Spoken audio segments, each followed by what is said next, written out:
I believe we are recording. Good morning, everyone. It is August 24th, 2022 at 9 a.m.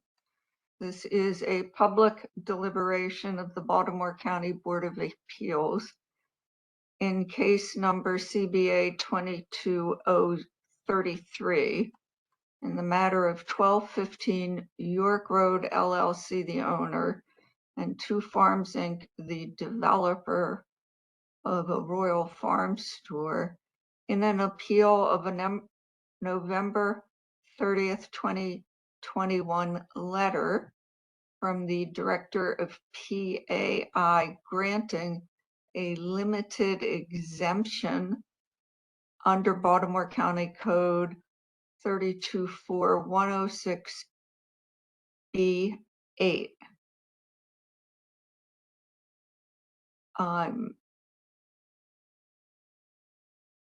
As was presented, there were 2 days of hearings on April 20th and July 6th, and closing briefs were received last week from all counsel with some additional correspondence.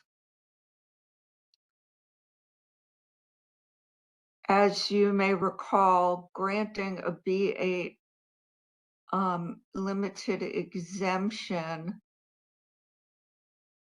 relieves the developer of the requirements of going to a community input meeting and hearing officer hearing.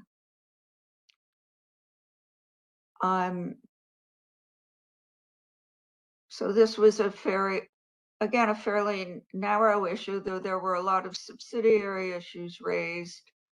Mr. Pennington, I'm going to ask you to start the discussion. Okay. So to me, I mean, it is a narrow issue. You're correct. Whether this project qualifies for the limited exemption, and based on the minor development that does not exceed a total of 3 lots. The question comes down, in my opinion, is whether the definition of a minor development is, it has to do with the public works agreement.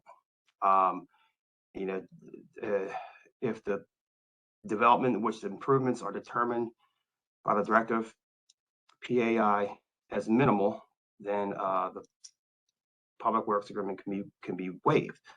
So the question comes down to whether the improvements, whether public or private, would fall into that. And that's where I was going back and forth. But I think, in my opinion, based on the testimony, the public improvements that are projected for this, I mean, it looks like the project is pretty much, the area is pretty much developed. The roads are there, traffic, I mean, everything's there. And from the testimony, it looks like they would have to do curbs, entrances, sidewalks, and a fire hydrant. The elephant in the room would be the retaining wall that was discussed. But based on the actual, I mean, I'm just reading the statute. Based on the stats, 32-4-304, the public works agreements. For the waiver, it deals with the requirement for a public works agreement. The director determines that the public improvements are minimal. The public improvements in this project, according to the testimony, what I just said: curbs, entrances, sidewalks, and fire hydrant. And that's what's in here. And I think that would qualify as minimal. So that's where I am, I think, on this. So I would grant it based on the fact that I think that the waiver, they qualify for a waiver. Ms. Bernardi?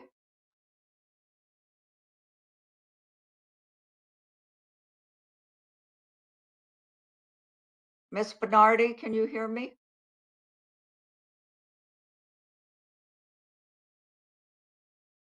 Doesn't sound like Ms. Bernardi can hear me. Ms. Cannington, can you ask Ms. Bernardi to...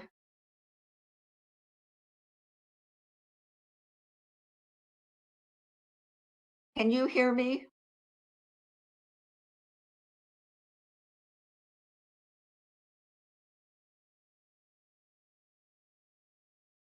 Hold on. I'm gonna text her and see if she can figure out what's going on.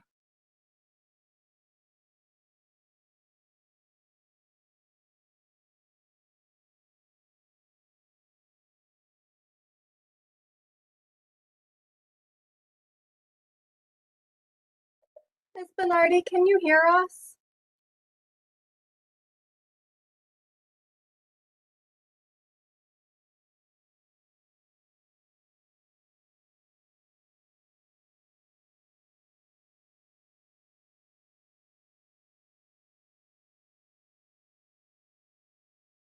Can't hear you.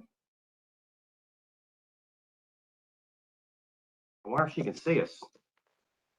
I'm sure she can see us, but she can't hear us. I'm sorry, I was not able to hear.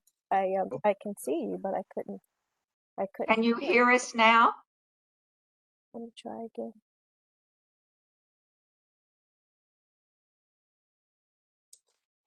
I still can't hear you.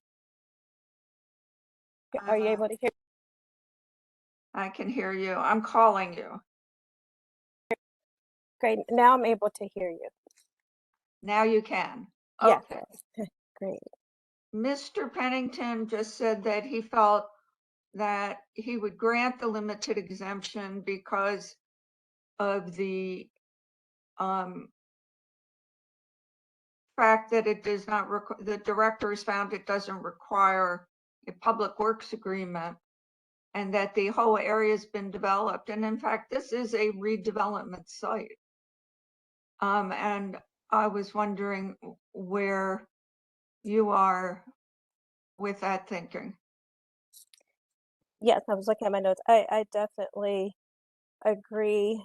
I was looking at the whole issue around, the limited exemption and the fact that the minor development requirement was met and that there was no need for the PWA and that the PWA thresholds And were considered.